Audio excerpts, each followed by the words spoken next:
Have you ever wondered why the moment you decide to rise, everything around you seems to collapse?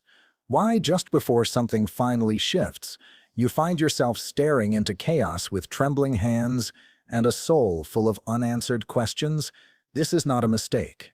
It's not misfortune. It is the sacred tremor before the veil thins, before reality rearranges itself around your truest frequency. You are not being tested to prove your strength. You are being invited to observe from a higher field. What collapses does so, because it cannot survive the vibration of the version of you that is being born. When you stand on the threshold of a breakthrough, the quantum field responds, not to your words or wishes, but to the coherence of your inner being. And so everything unaligned must leave, sometimes all at once. If you're hearing this now, it's not random. Stay with this until the end, and type "I am ready for my breakthrough" to anchor your shift. This is not just a video. It is a signal from your future self, guiding you back to your divine frequency. The energy that surrounds a breakthrough is not calm. It is electric, chaotic, and often cruel to the structures you once depended on. The discomfort you feel is the friction of timelines rearranging, of identities dissolving, of reality folding in on itself to give way to what you've silently called in. It is the sound of your old self breaking its own spell. And yes, it feels like death, because something is dying, the version of you that no longer fits. In quantum terms, observation collapses potential, but it is not the passive act of seeing that creates. It is the quality of attention, the presence behind the gaze. When you observe with fear, you solidify fear. When you observe with surrender, you invite the unknown to serve you. Most collapse under pressure, not because they are weak, but because they stare into chaos through the lens of control. They demand certainty when the universe is offering transformation. Reality does not respond to noise. It responds to signal. And your signal is your emotional frequency, the quiet sum of every belief you've ever swallowed and every wound you've ever buried. That signal speaks louder than your voice. It's why your affirmations sometimes fall flat and your rituals feel empty. If your signal contradicts your desire, the field listens to the signal. Always. So what happens right before a breakthrough? The unconscious pattern resists death.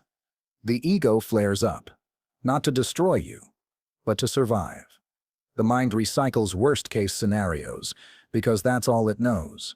And this is the gate, the space between who you were and who you are becoming. If you can watch the storm without flinching, you will cross. If you can sit in the burning without rushing to rebuild, you will awaken the architect within you. This is what the mystics called the dark night, not because it is evil, but because it is blind to light until you become it. And in this blindness, you are tempted to collapse. But what if you didn't?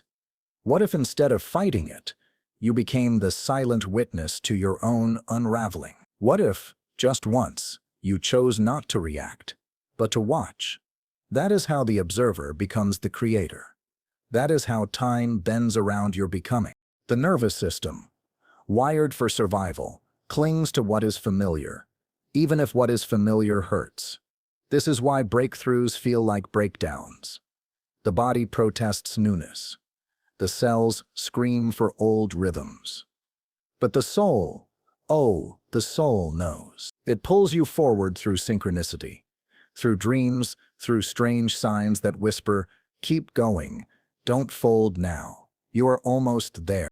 There is no external enemy holding you back. There is only unobserved programming looping silently in the shadows. And once you see it, not with judgment, but with reverence, it begins to lose power. This is the moment the spell breaks. This is the threshold, and it is holy, not because it feels good, but because it feels real. Breathe now. You are not being punished. You are being positioned. Everything that once blocked you is revealing itself not to shame you, but to release you. The resistance you feel is not your failure. It is the invitation. The gate does not open through force. It opens when you stop fighting what is ending and begin listening to what is calling. The moment you stop reacting to the storm is the moment the storm loses its command.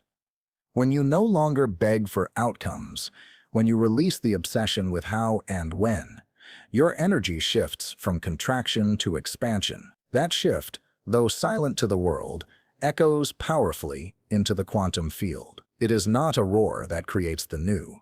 It is the stillness behind the roar, the observer who sees through illusion without becoming it. The ancient sages understood this moment.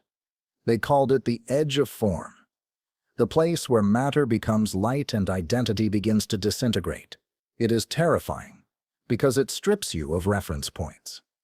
You cannot cling to who you were, but you have not yet become who you are becoming. This space is sacred. In the void, your presence is the creator. Not your effort, not your intellect, but your ability to remain awake while everything dissolves. The observer effect teaches that what you look at changes. But it is not the act of looking. It is the awareness behind the gaze. Most people observe with fear. They look at their lives and see only limitation. But when you observe with love, neutrality, and faith, you don't just see differently. You collapse a new possibility into form. You become the signal that tells the universe what shape to take. You are not waiting for reality to change. You are waiting to become the version of you who can hold what you've asked for. And in that becoming, your old emotional signatures must be released. Shame, fear, unworthiness, these cannot survive in the atmosphere of breakthrough. So life presents you with scenes that trigger them, not to punish, but to clear. What rises is what is ready to leave. Every emotional storm is a revelation. Every frustration, delay, or heartbreak is the unconscious stepping forward to be witnessed. And if you meet it with presence instead of panic, it dissolves. The neural pathways begin to rewire. The old loops soften. Your energy untangles from the past. And without effort, without drama, you move closer to alignment. Neuroscience now shows what mystics have always known, that coherence in the brain and heart creates immeasurable electromagnetic signature. When your thoughts and emotions vibrate in unity, you become magnetic. Not metaphorically, literally. Your field expands. The signal you emit becomes clear, stable, and powerful enough to organize matter around it. This is why stillness is not weakness. It is mastery. So much of what you call struggle is simply misalignment between your desire and your identity. You want the breakthrough, but your body is still rehearsing fear. You speak abundance, but your emotions echo lack. The field does not respond to words. It responds to frequency. Until you become emotionally fluent in the reality you seek, you will feel like you're walking uphill through sand. But the good news is this: you can change everything by becoming still enough to see clearly, to pause before reacting, to breathe instead of bracing, to listen instead of panicking. That one pause creates enough space for the quantum field to bring you something new. In that space, your soul can whisper instructions your fear would never let you hear. You don't need more force. You need more presence. You don't need more plans. You need more peace. The version of you that breaks through is not louder, faster, or stronger. It is quieter, cleaner, and more coherent. It trusts timing because it no longer fears delay. It welcomes discomfort because it no longer fears the unknown. And in doing so, it becomes the container for miracle. You are not here to chase timelines. You are here to remember how to command them, not with ego, but with alignment. When you align, timelines bend around you. Doors open before you knock. People appear before you ask. Not because you manipulated energy, but because you became it. You tuned your soul to the frequency of what you already are. There is a quiet intelligence within the collapse, a sacred unraveling that speaks only to those who stop trying to control it. When everything becomes too loud, When your mind screams for clarity and your heart aches for certainty, that is the moment to descend into stillness. Not the stillness of apathy, but the stillness of conscious surrender. In this space, the mind cannot lead, but the soul begins to speak. The universe does not speak in ultimatums. It speaks in resonance. It mirrors not your desires, but your dominant vibration. You may want healing, but carry the vibration of woundedness. You may cry for change, but walk in the frequency of resistance. Until you tune your nervous system to the new story, the old one will replay, not because you are cursed, but because you are coherent with it. Every choice you make while in fear reinforces the architecture of limitation. But when you choose from stillness, you interrupt the old spell. This is the real work of the awakened one, not to fix everything outside, but to change how they see. To observe chaos with reverence, to notice pain without collapsing into it. This is how new timelines are chosen, not through effort, but through awareness. The unconscious is not your enemy.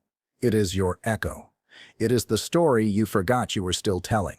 And every time life gets hard, it is not to punish you, but to give you a louder version of that story, until you remember to look, not react. Look. The more you witness without judgment, the faster the pattern dissolves. And then, like fog at sunrise, what once haunted you disappears in the light of present. Carl Jung understood this deeply. He said, "Until you make the unconscious conscious, it will direct your life, and you will call it fate." Your breakthrough demands that you see what you've refused to see, that you face the parts of you that have shaped your reality from the shadows. The moment you witness them, you reclaim the authority to choose again. Emotion is energy in motion, but when it is unprocessed, it becomes energy in repetition. That is why certain wounds feel timeless, because they are.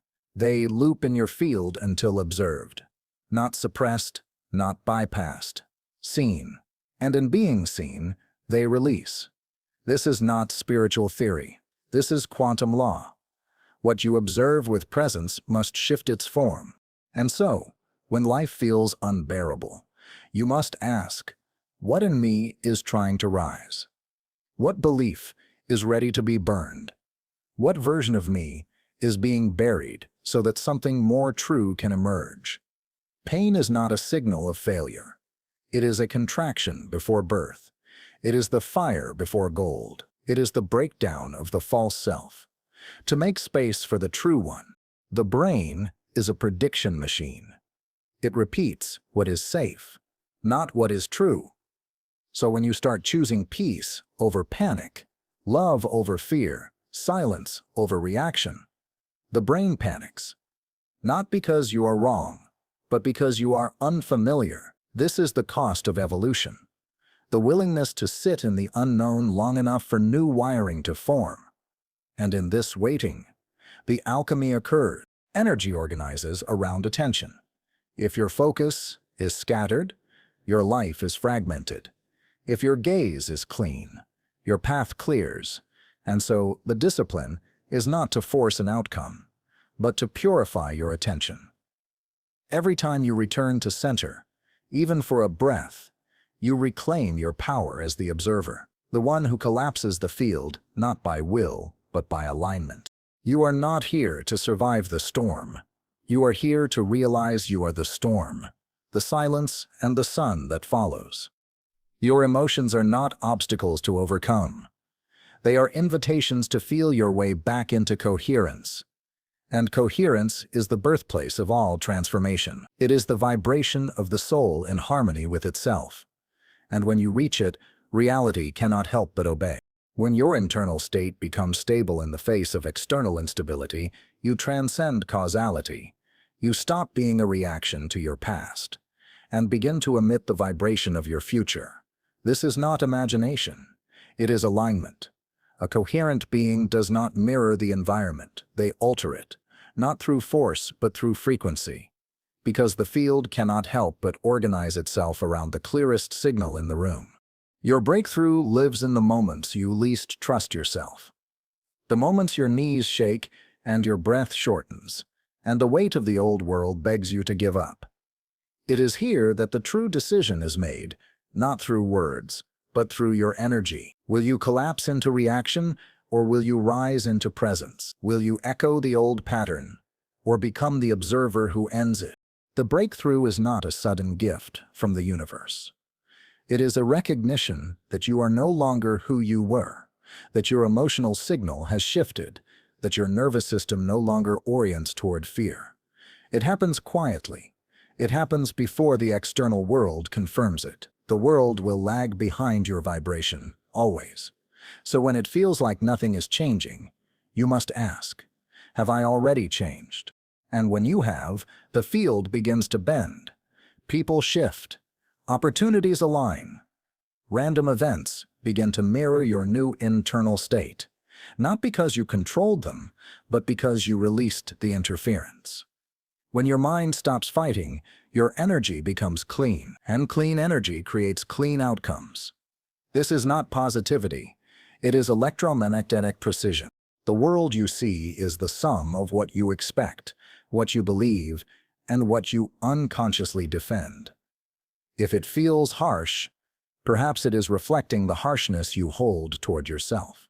If it feels closed, perhaps your heart has not yet opened fully to what is possible. The external world is a delayed feedback loop. If you want to change it, you must shift the broadcast long before the picture changes. Stillness is the most potent act of rebellion against chaos. It says, I will no longer participate in panic. I will no longer negotiate with fear. I will not beg the universe. I will become what I seek. This posture collapses time. This is how quantum shifts happen. Not in linear steps, but in frequency leaps. And when you leap, you land in timelines your former self never knew existed. Most people never reach this point because they confuse discomfort with danger. They flinch at growth. They confuse silence with abandonment. But those who endure the stillness long enough to hear the deeper truth find something astonishing. They were never waiting on the universe. The universe was waiting on them to stop becoming what they were not. To collapse a new reality, you must become emotionally fluent in what that reality requires. You cannot long for love and radiate abandonment. You cannot desire abundance and vibrate resentment. This is the law of emotional congruence. You must become the vibration of your prayer. Only then does the field recognize you as the one who is ready to receive. This readiness is not proven by action, but by vibration. And vibration is not just a feeling. It is a state of being. It is how you breathe, how you wait, how you walk through delay. It is what you whisper in your thoughts when no one is watching. This is the real language of the universe. It does not respond to your mask. It responds to your essence. So, when things get hard, when the breakdown arrives, when the fear howls louder than the hope, remember this: you are not being broken. You are being hollowed. You are being emptied of what cannot go with you. And the pain, the ache, the confusion, it is sacred. It is evidence that something in you is choosing to leave behind the smallness it once called safety. When you no longer resist the collapse, you begin to recognize it as a birth canal. The constriction, the pressure, the overwhelming urge to return to what was, it all mirrors the final contractions before emergence. This is not the end. This is the crossing, and only those who breathe through the tightest space will see the wide expanse on the other side. The soul does not evolve without shedding its false skin. There is a moment in every great transformation where everything looks worse. This is not a sign to retreat. It is a sign that your vibration has disrupted the old timeline. The dust you see is not failure, but fragments of what once kept you small. Let them fall. Let the rubble gather at your feet. Do not rush to rebuild the old world. Stand still. Let the space open around you. In that space, the nervous system begins to repair. The mind softens. The breath deepens. And in this softened state, you become receptive, not just to possibility, but to clarity. Possibility without clarity is chaos.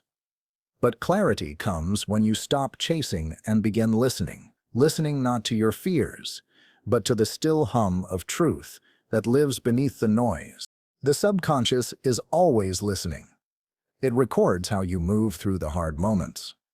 It memorizes your rituals, your reactions, your beliefs, and it is this library of energetic memory that instructs the field. If you repeat the loop of despair every time things tighten, your subconscious learns that pressure equals defeat. But if you meet pressure with presence, it learns that pressure equals expansion.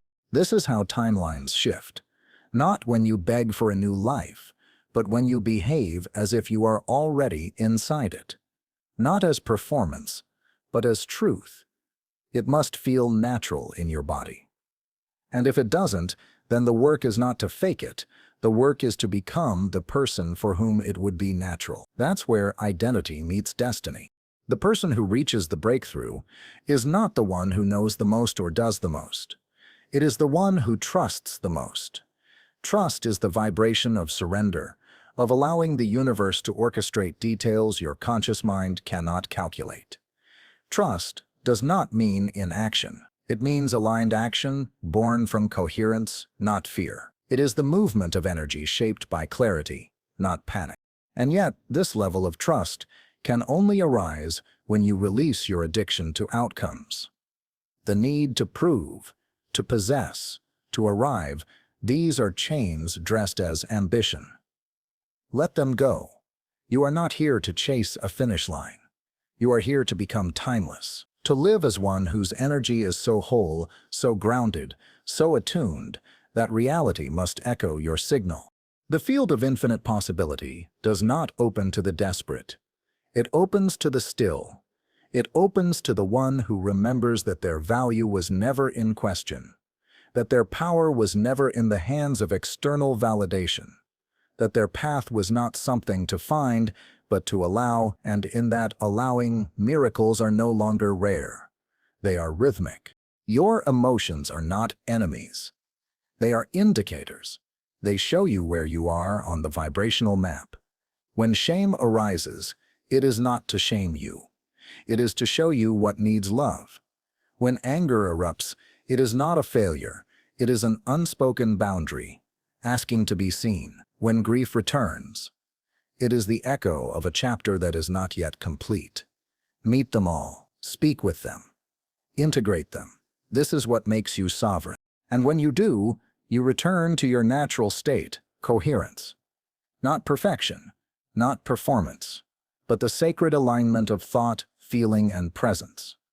And from this place, creation is no longer labor. It is breath. Breakthrough is no longer something ahead of you. It is something you, not because you fought harder, but because you finally stopped fighting at all. There is a frequency within you that has never been touched by fear. It is ancient, clear, and always available, but it can only be accessed when the noise of your conditioned self fades. Most never reach this space because they fear the silence. But silence is not emptiness. It is information without distortion.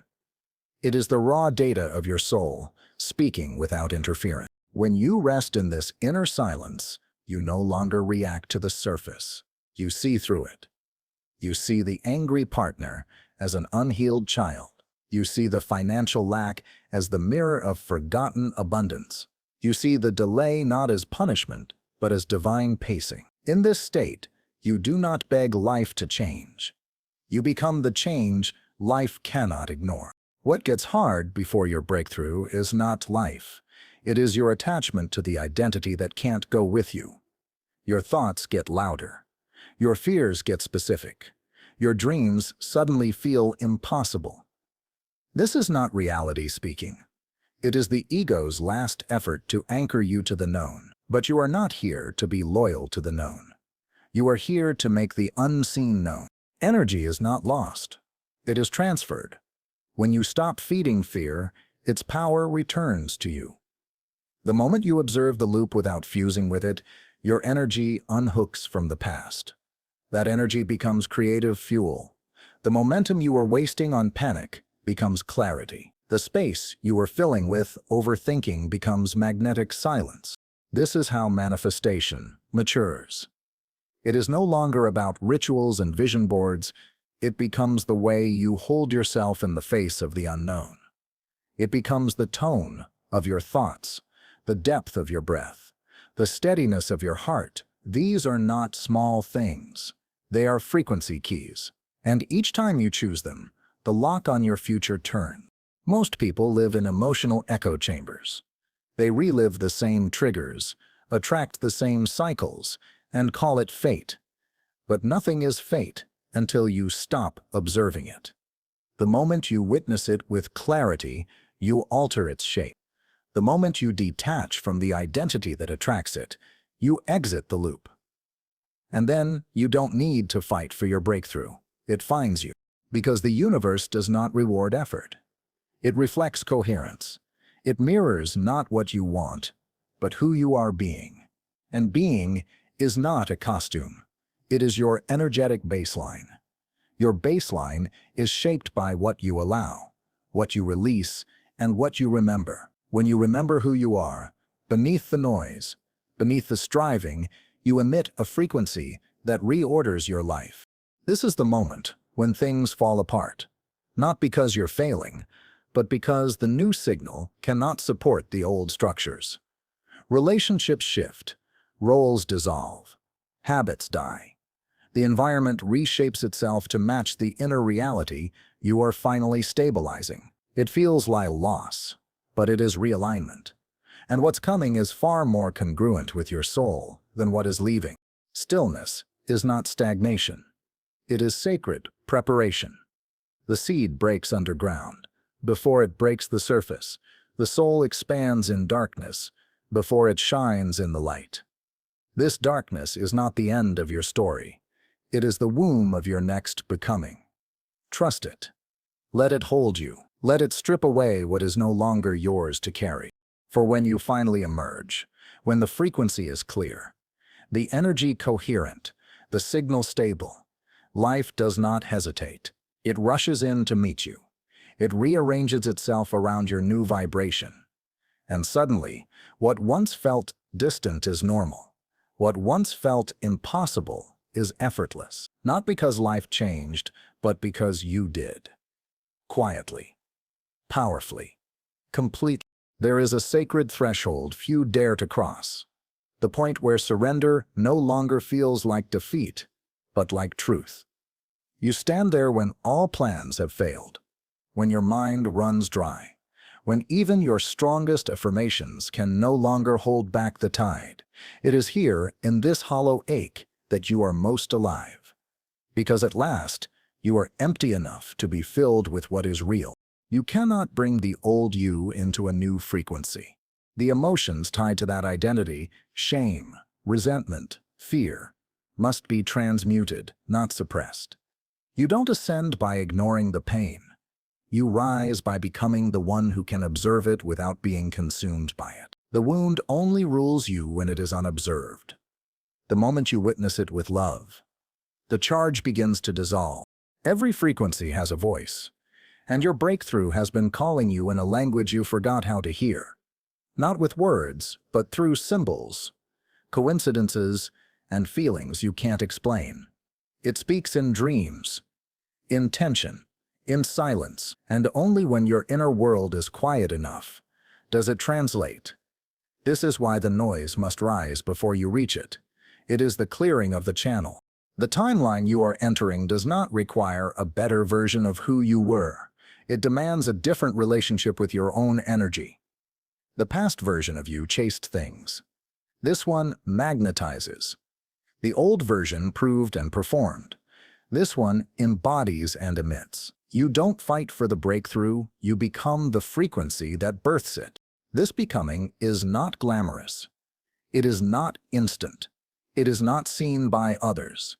But it is deeply felt by the field. The quantum does not care about your resume. It registers the coherence between your inner and outer selves. It listens to your stillness, your breath, your pause before you react. These are the quantum codes of a new identity. And so, When life tightens, remember, it is not rejection, it is redirection. It is life saying, not here, not like this, not with that version of you. The resistance is sacred. It protects the purity of your next timeline. If you move too fast, with misaligned energy, you enter a reality that cannot sustain you, so life delays you. Not to hurt you, but to prepare you. This preparation doesn't look like progress. It looks like rest, reflection, recalibration. But in the unseen realms, entire structures are shifting. Fields are responding. New neural pathways are forming. Your vibration is being tuned with such precision that when the moment arrives, it will feel like everything suddenly snapped into place. But it didn't. You aligned with it. To reach this point, you must become comfortable with uncertainty. Not because you enjoy not knowing, but because you finally understand that clarity is not a condition for movement. You move in faith. You breathe in trust. You take one step not because the path is lit, but because the impulse came from a frequency you've learned to recognize as truth. In this way, the hard moments become sacred markers. They no longer signal failure, but initiation. Each one becomes a portal, not to escape, but to enter. To enter deeper presence, deeper sovereignty, deeper love for the self, that once needed proof, but now walks in knowing. And from that knowing, the entire matrix of your life begins to reorder itself. You are not breaking. You are blooming through the pressure, and everything that feels like resistance is revealing to you what must be released, not resisted. You are not losing anything that belongs in your next frequency. What is falling away was never part of your wholeness. It was part of the illusion you outgrew. So bless it, breathe, and allow the breakthrough to reach you. The final test is never how much more you can do. It is how much you can release. The hands that cling cannot receive. The mind that grasps cannot hear.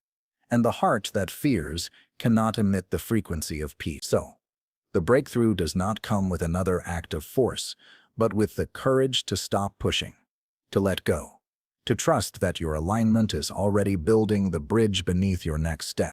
You are not here to endlessly heal, to endlessly fix, or to endlessly strive. You are here to remember. That is the most powerful shift in consciousness. Not the creation of something new, but the recognition that what you seek already exists in the field. And you are the observer that calls it forth, not by command, but by becoming, not by force, but by resonance. The version of you who lives in the breakthrough timeline does not stress the way you once did. They do not overthink, argue with delays, or doubt their worth. They breathe deeper. They trust quieter. Their energy speaks on their behalf. And the world responds, not because they hacked reality, but because they became coherent with the version of it they were always meant to inhabit. And now, as the pressure around you intensifies, you have a choice.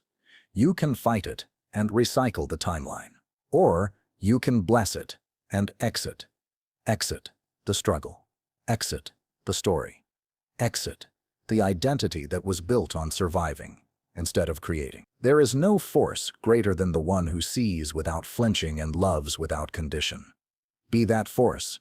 Be that frequency. Your mind will tempt you to measure progress in numbers and metrics, but the soul knows progress by stillness, by inner spaciousness, by the absence of inner war. You don't need confirmation to know you've shifted. You'll feel it in the way you no longer flinch, no longer prove, no longer abandon yourself in the face of discomfort. That is the breakthrough. It happens before the result. And when the results come, they will feel obvious. They will feel late. They will feel like echoes of a truth you've already been living. There is no more surprise, only confirmation. Reality was never the cause of your change. It was the mirror. And now, as you become the calm, the mirror softens. It begins to show you what you've dared to believe, even when there was no proof. The quantum field is faithful to frequency. And when you stabilize a higher one, reality must obey. Not sometimes. Always. This is the law of resonance. You cannot fake your way into it. But when you truly hold it, when you embody peace not as a performance but as a baseline, you become a beacon, and all that belongs to that light finds you. So let what's heavy fall. Let the ache be a signal, not a sentence. Let the delay be a doorway, not a denial. You are not late. You are not lost. You are not broken. You are arriving, slowly, deliberately, powerfully. Your energy is being carved into coherence, and when the carving is done, reality will shift, not with thunder, but with certainty. This is why it gets hard right before your breakthrough. Because energy does not lie, and vibration does not skip steps. And you, beautiful soul, are vibrating in a new tongue. You are speaking a new law, one built not on suffering, but on stillness. One that does not ask for your struggle, but your surrender. Your willingness to see, to feel, to remember who you've always been. Reality doesn't shift when you force it. It shifts when you observe differently.